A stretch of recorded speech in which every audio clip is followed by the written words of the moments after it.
नमस्कार दोस्तों, स्वागत है आपका मेरे चैनल पे। दोस्तों, जैसा कि आप जानते हैं कि स्कॉर्पियन सबमरीन बन रही हैं और इसके बाद में दोस्तों इंडिया को 6 और डीजल इलेक्ट्रिक सबमरीन भी बनानी है और इसके लिए माना जा रहा था 5-6 देशों की कंपनीज ऑफर कर रही हैं। इंडियन कंपनी की वे पार्टनर हो सकती हैं और साथ ही इसके अंदर टेक्नोलॉजी ट्रांसफर हो सकती है। लेकिन दोस्तों, जिस तरह से इंडिया एआईपी सिस्टम के ऊपर काम कर रहा है, इसके ग्राउंड टेस्ट भी हुए हैं, अभी प्रोपल्शन मोटर की भी बात आ रही है कि इंडिया के अंदर ही बनेंगी और अन्य इस सबमरीन की टेक्नोलॉजी भी इंडिया विकसित कर रहा है। तो क्या दोस्तों ऐसा लग रहा है कि ये सारी डीजल इलेक्ट्रिक सबमरीन पूरी तरह से इंडिजिनस होगी और इसे इंडिया में ही इंडियन कंपनी के द्वारा ही बनाया जा सकता है?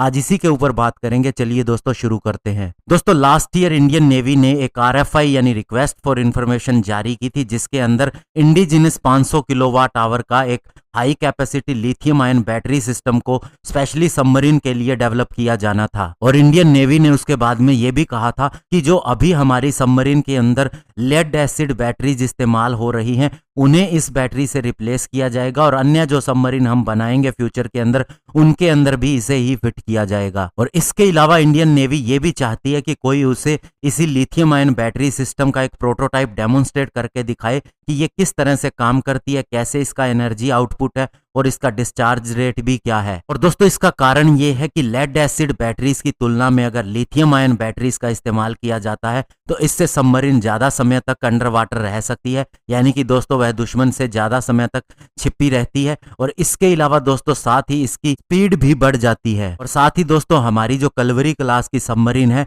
उनके अंदर लिथियम आयन और लेड एसिड दोनों तरह की बैटरीज लगाई जा सकती हैं और अभी उनके अंदर लेड एसिड बैटरीज लगी हुई है। और इसके अलावा दोस्तों इसी साल इंडियन नेवी ने एक और आरएफआई जारी की है और ये है इंडिजिनस 5 मेगावाट के इलेक्ट्रिक प्रोपल्शन मोटर के लिए। और हमारी जो कलवरी क्लास की सबमरीन है, उसके अंदर 2.9 मेगावाट का इलेक्ट्रिक प्रोपल्शन मोटर लगा हुआ है और उनकी सबमर्ज डिस्प्लेसमेंट की अगर बात करें तो 2000 मीट्रिक टन से कम है। तो ऐसे में दोस्तों 5 मेगावाट की इलेक्ट्रिक प्रोपल्शन मोटर की सहायता से इसकी स्पीड को और इसकी पावर को और ज्यादा बढ़ाया जा सकता है। और इसे आप ऐसे भी समझ सकते हैं कि जापान की जो सोर्यू क्लास की सबमरीन है, उनके अंदर 6 मेगावाट की इलेक्ट्रिक प्रोपल्शन मोटर लगी हुई है और यही कारण है कि उसकी सबमर्ज डिस्प्लेसमेंट 4200 मीट्रिक टन है और जबकि कलवरी क्लास की 2000 मीट्रिक टन है। और तीसरी चीज जो सबमरीन के अंदर सबसे ज्यादा इंपॉर्टेंट होती है, वो है दोस्तों इसका एयर इंडिपेंडेंट प्रोपल्शन सिस्टम, यानी कि बिना एयर की जरूरत के सबमर्ज्ड होते हुए भी पावर मिलती रहती है। और हमारी next generation diesel electric submarine के अंदर इसे लगाया जाएगा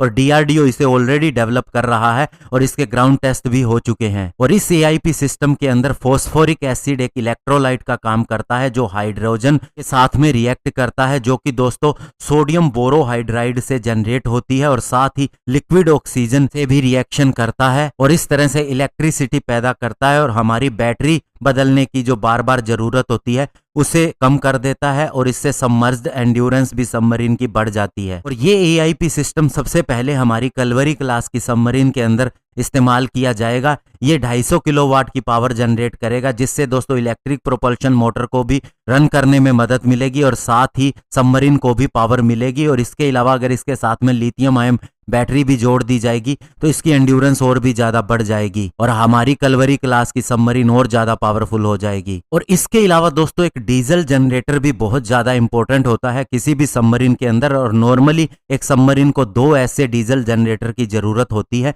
और इसकी टेक्नोलॉजी बहुत ही ज्यादा दुर्लभ है, कुछ ही देशों के पास में है। लेकिन दोस्तों अगर इसके लिए भी इंडिया कोई आरएफआई जारी करता है तो बहुत सी इंडियन कंपनीज तैयार हो सकती हैं इस चैलेंज को लेने के लिए और ये भी इंडिया के अंदर बन सकता है। तो दोस्तों ओवरऑल हम कह सकते हैं कि प्रोजेक्ट 75I के तहत इंडिया को 6 डीजल इलेक्ट्रिक सबमरीन चाहिए और ये हमारी कलवरी क्लास की सबमरीन से बहुत ज्यादा पावरफुल होने वाली है और इनके अंदर एक वर्टिकल लॉन्च सिस्टम भी होगा, जिससे ब्रह्मोस या फिर अन्य सबसोनिक क्रूज मिसाइल लॉन्च हो सकेगी। और इसके अंदर अगर एआईपी सिस्टम हमारा खुद का बनाया होगा, बैटरीज हमारी खुद की होगी, इसके अलावा प्रोपल्शन मोटर भी अगर इंडिया में ही बनी होगी तो ये ज्यादा से ज्यादा इंडिजिनस होगी। तो ऐसे में दोस्तों अभी 2 ही बातें हो सकती हैं कि या तो प्रोजेक्ट 75I के तहत ये सारी सबमरीन इंडिया में ही बन सकती हैं या फिर दोस्तों फॉरेन पार्टनरशिप के साथ में ये लास्ट सबमरीन होंगी जो बनाई जाएंगी और मैक्सिमम इंडिजिनस कंटेंट होगा जो इंडिया में डेवलप हुआ होगा और उसके बाद में और भी हमारी डीजल इलेक्ट्रिक सबमरीन बनाई जाएंगी और उसे पूरी तरह से इंडियन कंपनीज ही बनाएंगी। धन्यवाद। जय हिंद।